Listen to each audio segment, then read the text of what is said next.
বড় বড় কথা, 6 ফুট লম্বা, এখানকার মুখ্যমন্ত্রী হয়ে গেছে রহিম বক্সি। বড় বড় কথা, ঢুকতে দিবনি, গাছে বেঁধে রাখবো,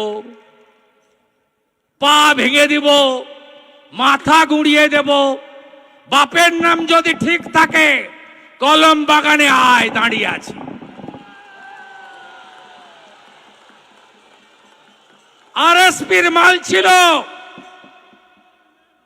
আইসিডিএস এর চাকরি বিক্রি করত,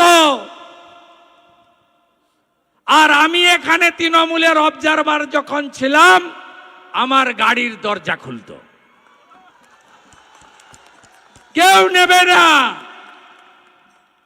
তৃণমূলের যারা এখানে নেতা ছিল,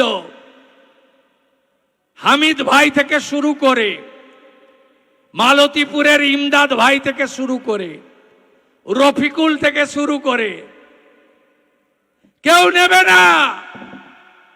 বলছে মালটা চোর, দাদা একে নেবেন না। 1.5 বছর ধরে গাড়ির দরজা খোলে আর বন্ধ করে, যা বাঁহাতে একটা পতাকা ধরিয়ে দে। বড় বড় কথা। ওর থেকে আবার ওর বেটা বড় নেতা।